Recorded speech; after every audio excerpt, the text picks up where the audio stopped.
Good morning, everyone, and welcome to the next episode of the Rocky Mountain MIREC Short Takes on Suicide Prevention podcast.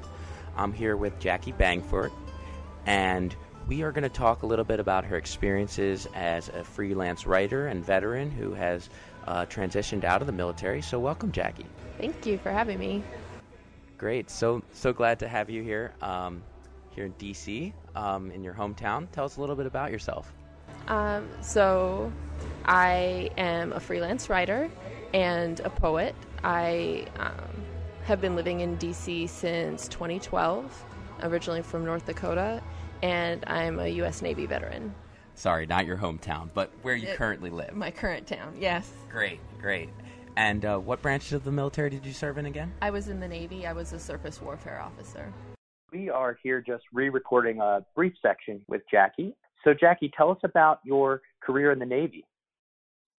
So my career really started in 2002 when I entered the Naval Academy as a midshipman with the class of 2006.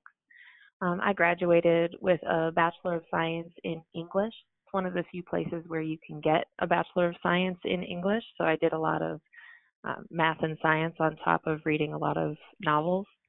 While I was at the Naval Academy, I had won a scholarship to do a graduate degree in the United Kingdom. So that was actually my first posting after graduating.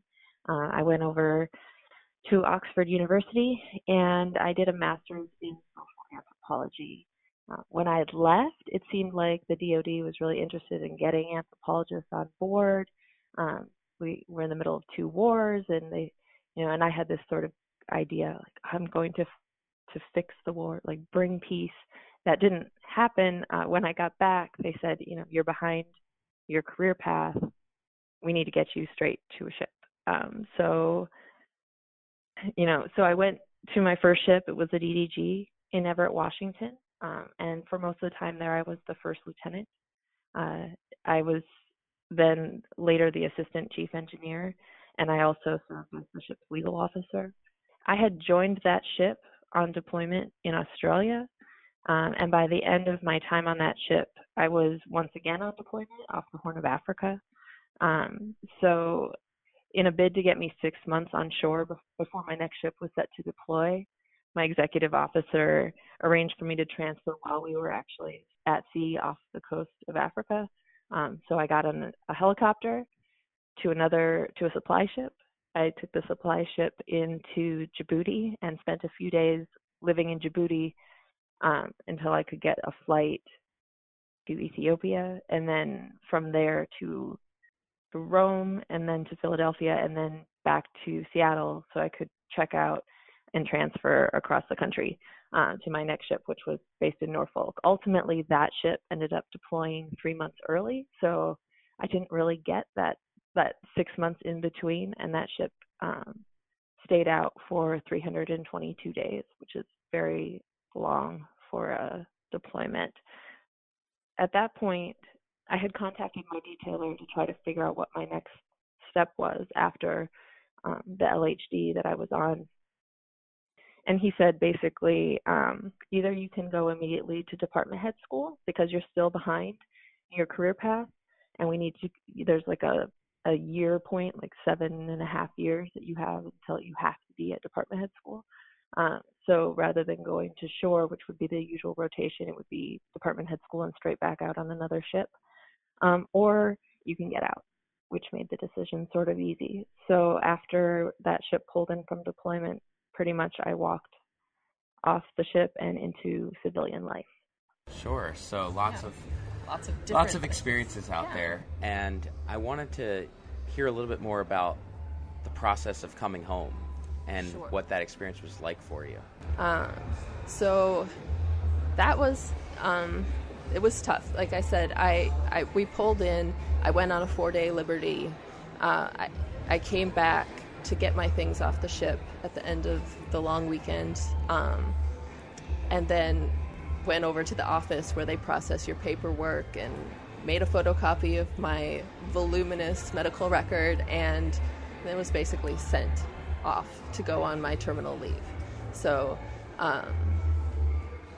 while I was away, I had told my husband, I really want to be settled. I want to have a house when we come back. So he went ahead.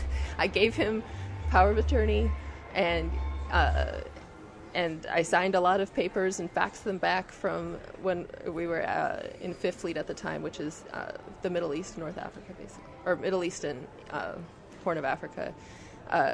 And so I went from being at sea to coming home to a new city where I had never lived. I've lived around Washington, D.C., but I had never lived in the city itself.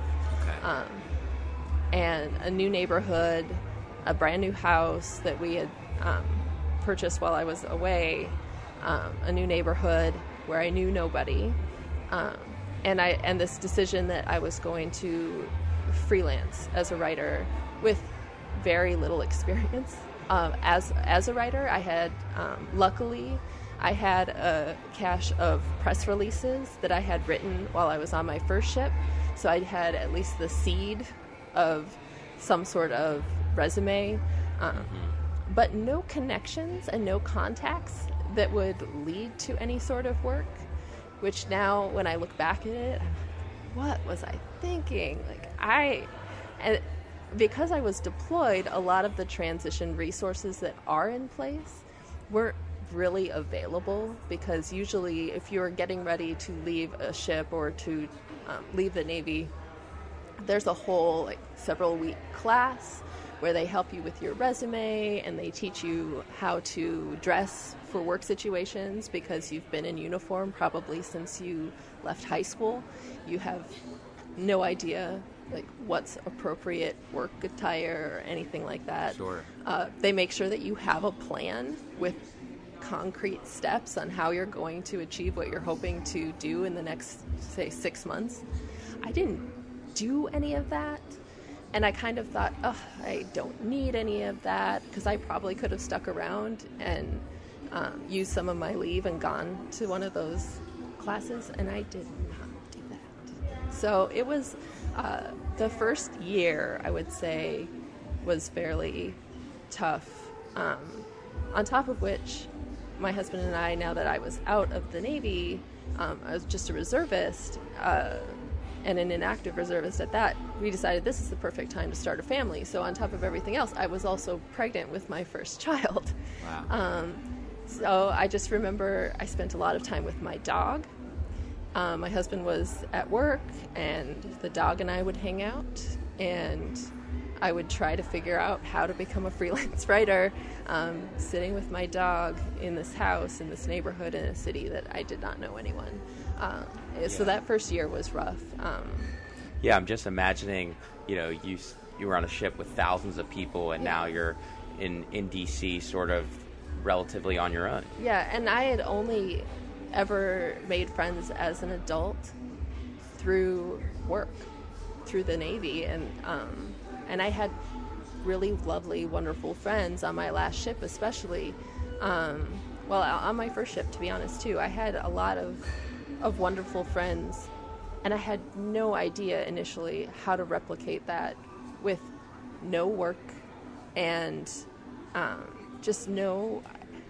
didn't know how to get involved in my community. The neighborhood that I'm in,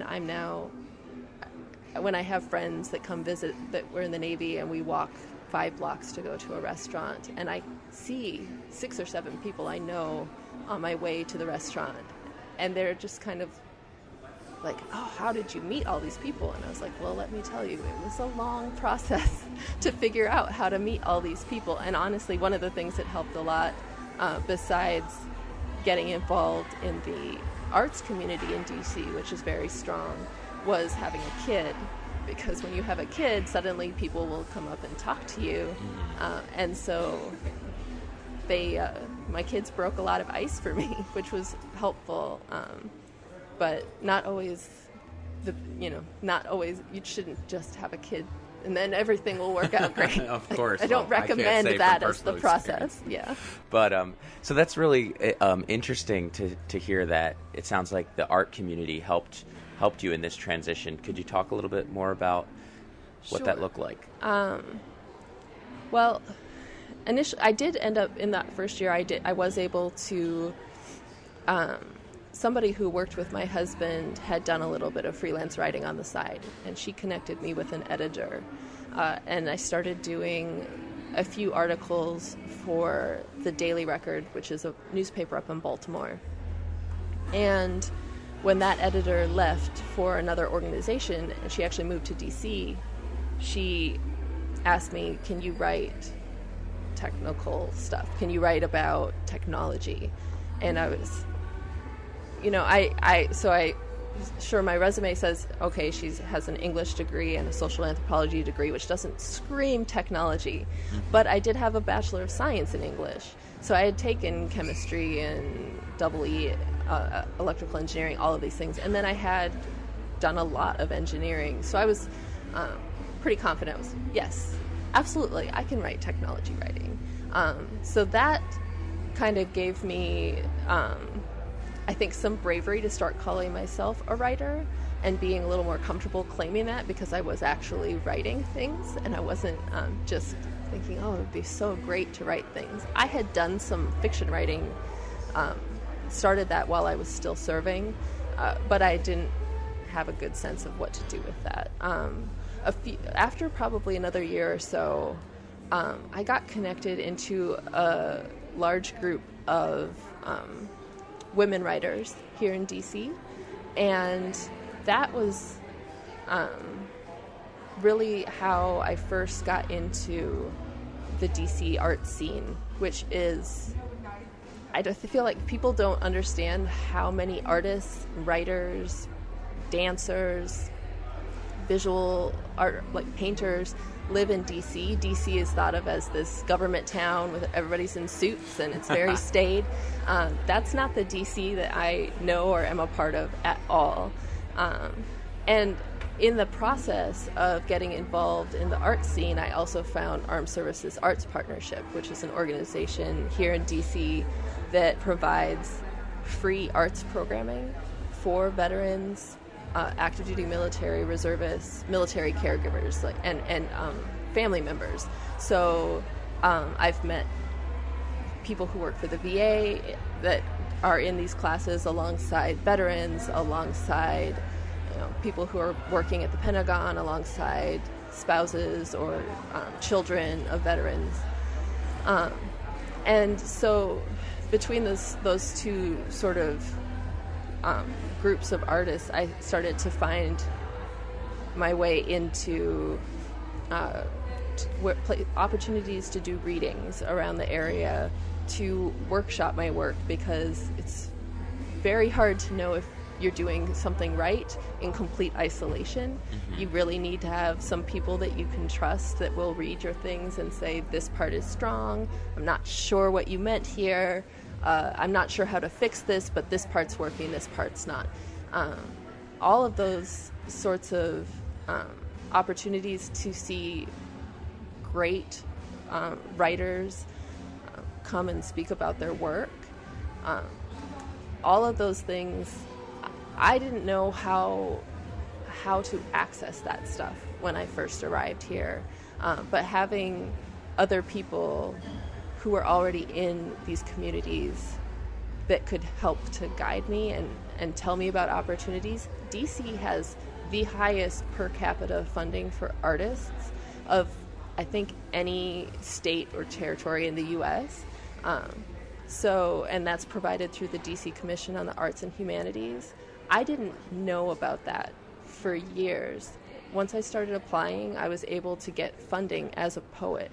So the city actually funds poets, visual artists, dancers, theater people. Yeah, that's fantastic. They provide that funding so that you can pursue the work in a supported way. And that's not something that I would have known about if I didn't know, if I hadn't met a poet who'd been in the DC poetry scene for 15 years.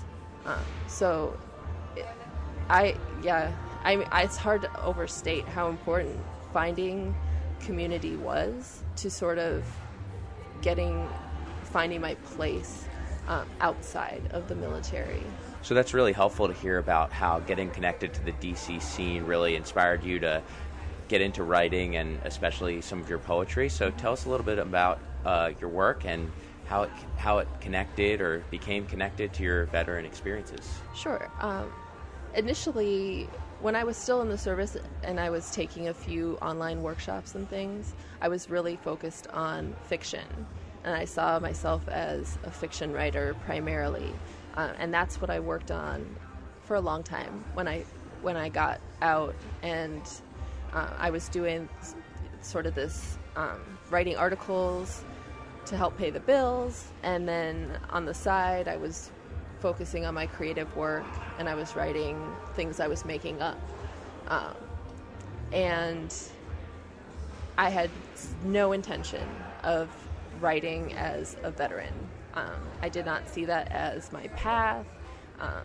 I almost felt like if I say I'm a veteran, then people will think they have to pay attention to this work because of the person who's writing it, not the quality of the work itself. And I really worried about that.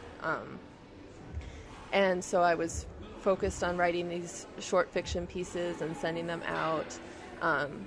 And sort of two things kept happening with my work. One was the work kept getting shorter and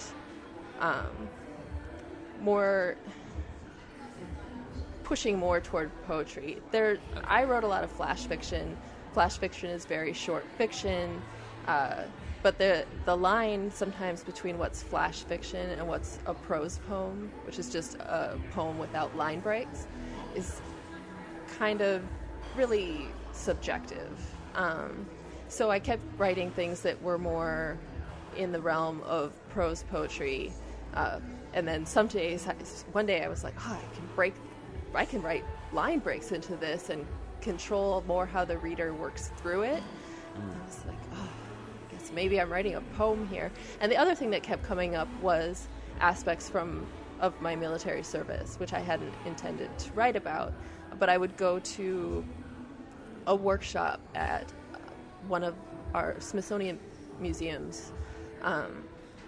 For example, the National Portrait Gallery hosts free writing workshops every once in a while, and I would go there, and we'd be looking at a piece of art and talking about different things, and then I would write something, and it would be basically a prose poem directly from my military experience. And I was like, that's weird, and it kept happening, and so eventually I sort of realized I had to accept the fact that I had spent over a decade serving. That was a huge part of my adult life to date, and that maybe I did need to engage with that experience. And I did kind of wonder, okay, nothing really traumatic happened. I never was in a battle, say. I never had a friend who was seriously injured or killed in front of me. Like, does anybody really care that this veteran who came back, more or less okay, is writing about time in the service that was more or less okay? And I just decided that because it kept coming up, I just had to deal with it. I had to write through it. So I also, as I said, I had this big file of press releases that I had written. And I had done that because I was trying to leave surface warfare and go into public affairs. I felt like that was maybe a better place for me. Although I will say, I think a fairly good surface warfare officer. I had good. They didn't want to let me go because they said you could keep doing this, and we would rather that you stayed in surface warfare than go to public affairs. Right. But I, for a year, spent this process writing these articles that felt like not entirely honest. I remember one article in particular, one press release, that I wrote about us spending Thanksgiving at sea.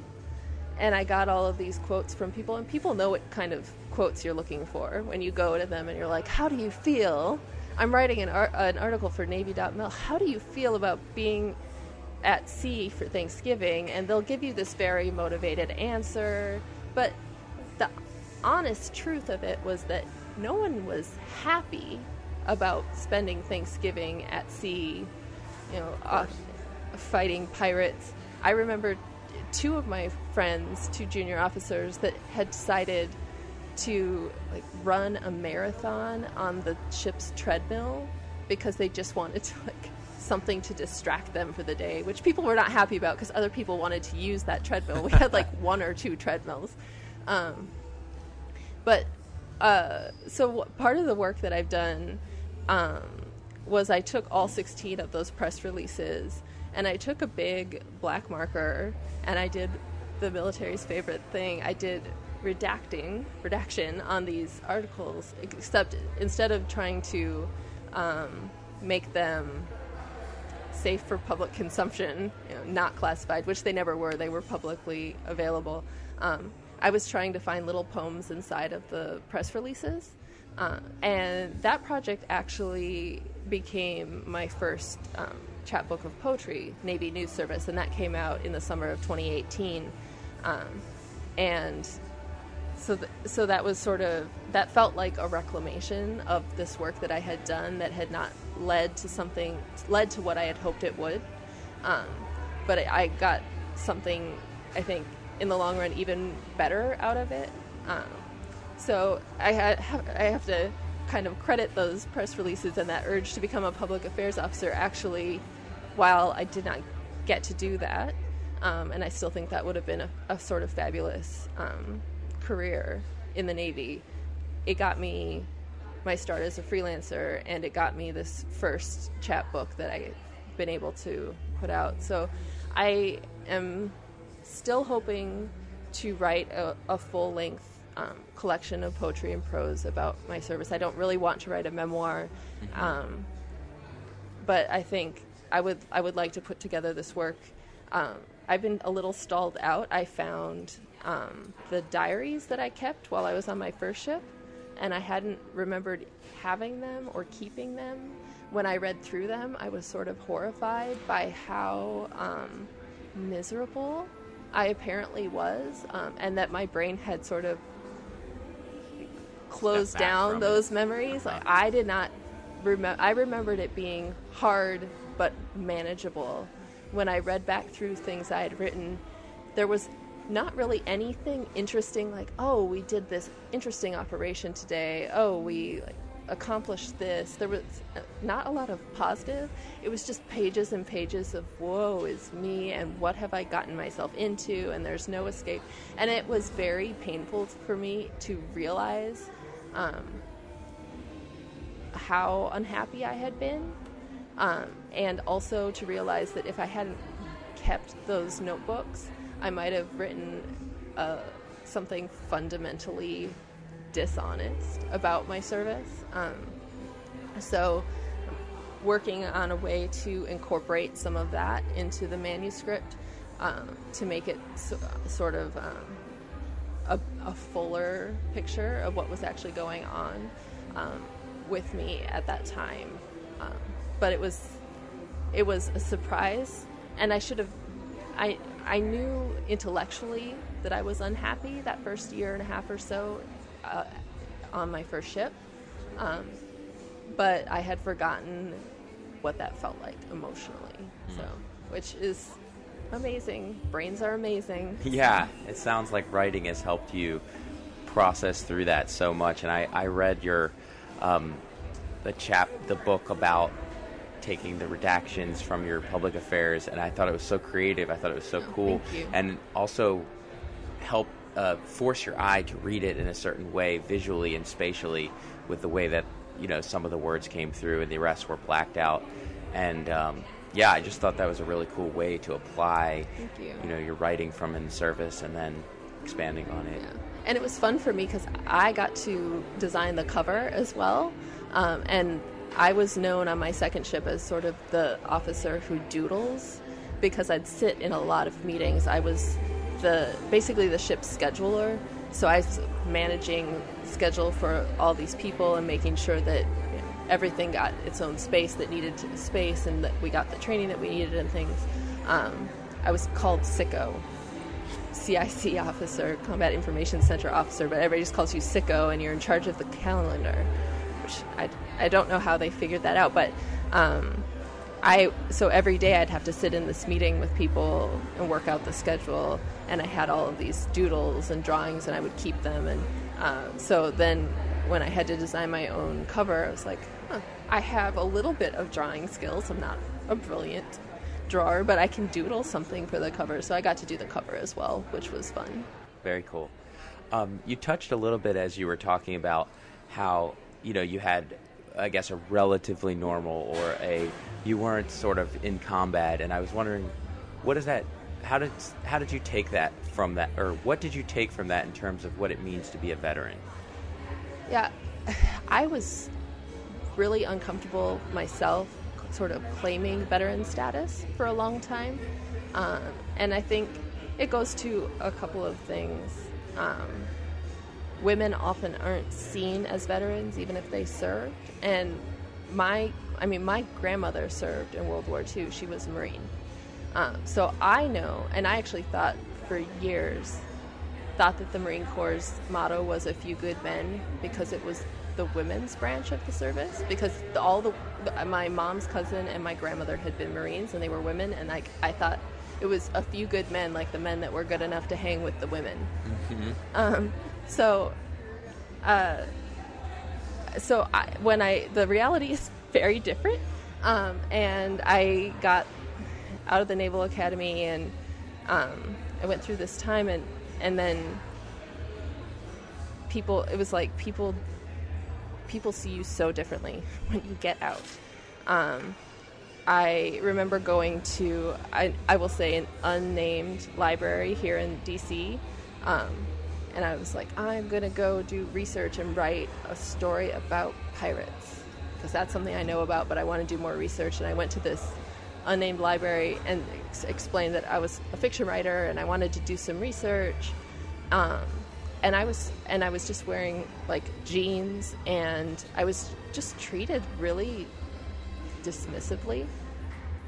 And I was used to being accorded a certain level of just baseline respect that comes with being in uniform.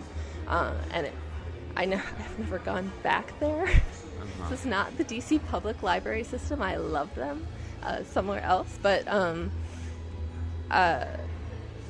so it was, at first I was trying to figure out, is this even a label that I want to claim?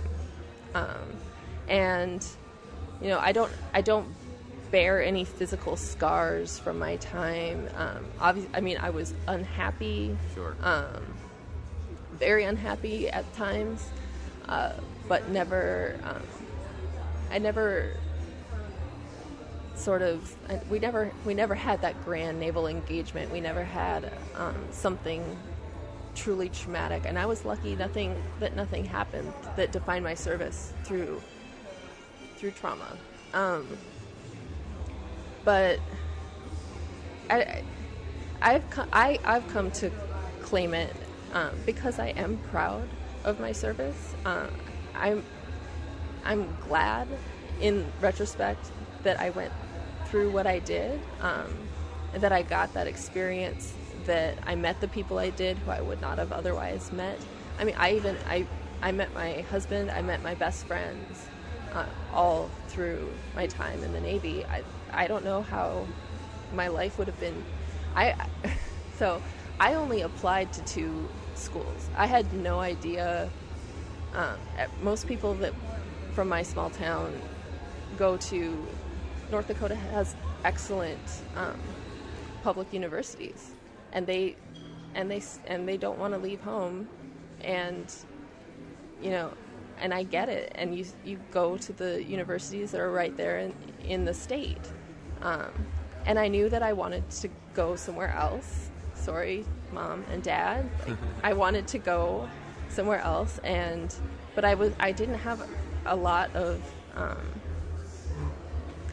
guidance on what my options were. So I literally only applied to the Naval Academy and the University of Tulane. I've never been to Louisiana. I heard it's the most European city.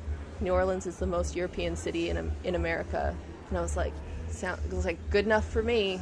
I had no idea, and I didn't apply anywhere else. And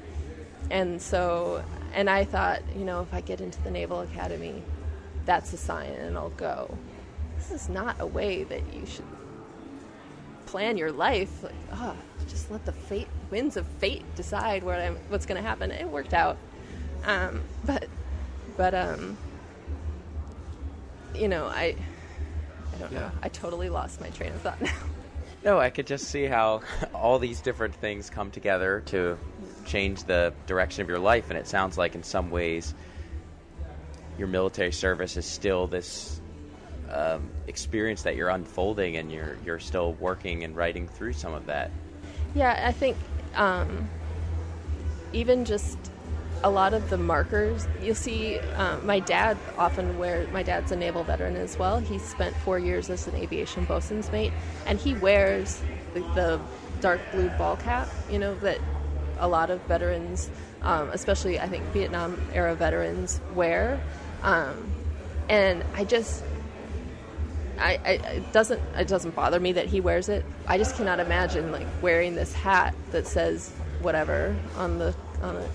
To me, like, I don't see that as, I feel very conspicuous if I just wear my class ring from the Naval Academy, because it's kind of ridiculously large, which I think is sort of the point of it. But I've only recently gotten to the point where I will sometimes wear it to different events and things. It's and I don't have like a sticker on my car or something. But then a lot of times, at the same time, when I meet somebody new, it's almost like I have to tell them that I served. Like, I have to work that into the conversation somehow. And I'm like, I guess this would be easier if I just wore the hat, and then I wouldn't have to talk about it. Then it wouldn't have to be so an awkward conversation. Yeah. Yeah, I think that's like this idea that there's so much to our identity. We're not just identifying as one thing, but that I like the way you said you claimed your veteran status, and I really see how that is impacting your writing. Yeah, and even when I'm not writing directly about it, I'll find it comes up. It informs the way that I see people.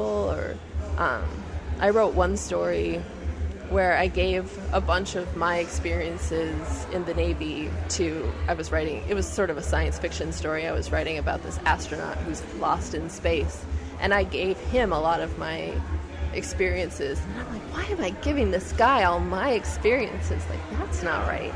I did love the story, how it turned out, and it was very important that the character be male for like everything to work out in the story in the way that I had written it. But I was like, I did that, not this joker lost on his way to Mars or whatever. So, I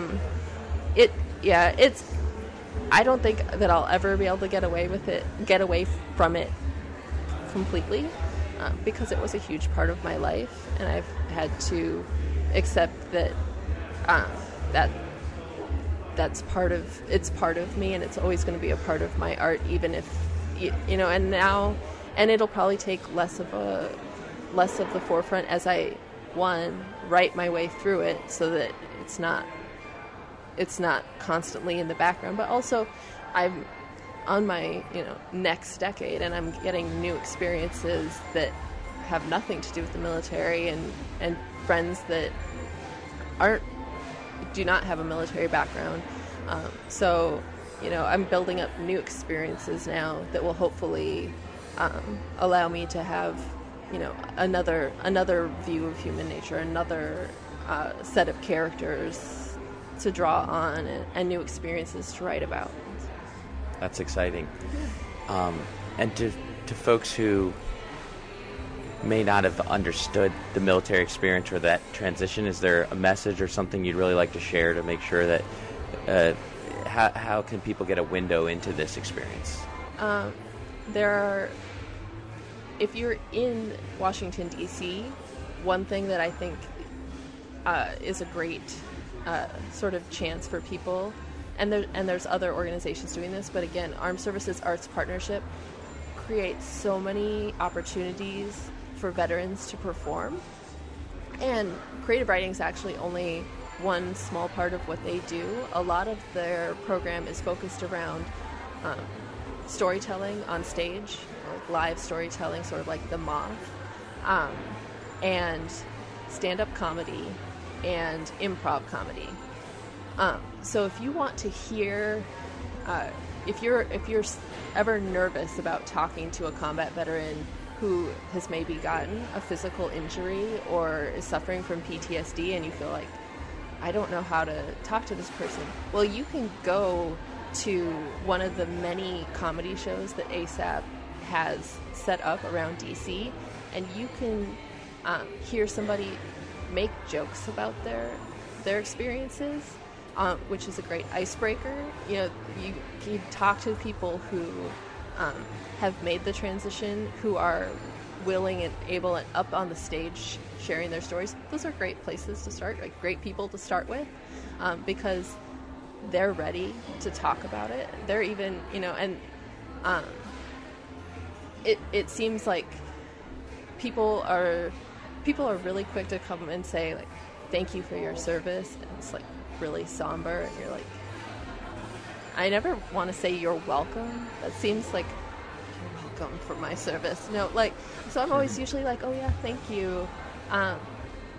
But it doesn't have to be this sort of somber, like, there's such this strange duality where people either, or sometimes at the same time, think that service is like something that breaks you, and it can, but like most people get stuff from their service as well. You get a chance to get great education, meet friends, travel, like it's amazing. So there's this weird, like, that person is broken, I can't talk to them or ask them about their service. And also this weird, like, deification, like, these people are heroes, which, thank you, like, that's great. I don't feel like a hero, and I don't feel like I'm broken, although I've changed from having served. And I'm more than willing to tell you, like, the ridiculous stories of really stupid, funny things that happened. I'm happy to share that. Like, it's, you know, there's a reason that a lot of military movies that aren't super serious, like combat films, are satire and like filled with crazy jokes and things, because a lot of service experiences are so absurd.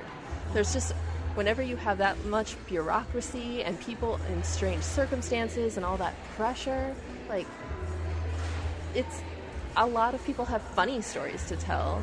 Even the stories from people, I've heard people tell jokes about, like, after they were shot 5 times and what the medic said to them, you know, and that's like the setup for a joke, and it's like, you wouldn't think that was the most hilarious moment of somebody's life, but they have this like whole, you know, comedy set around it. So I think that's one opportunity in DC, certainly, and ASAP also works in Hampton Roads, Virginia, so you can also go see shows down there. You know, there are a lot of veterans writing about their experiences and trying to make the experience less opaque, especially if you don't have a family member who served. It can be really hard to know, like, just the lingo. Even in this podcast, I've struggled to be like, okay, how do I say this, like, so it's more accessible, but people understand. When I say, when I introduce myself as a surface warfare officer, former surface warfare officer, I'll usually say, so I drove warships for a living, like, because nobody knows what surface warfare sounds sort of like, I don't know, grandiose and also maybe mythological, like Triton with, you know,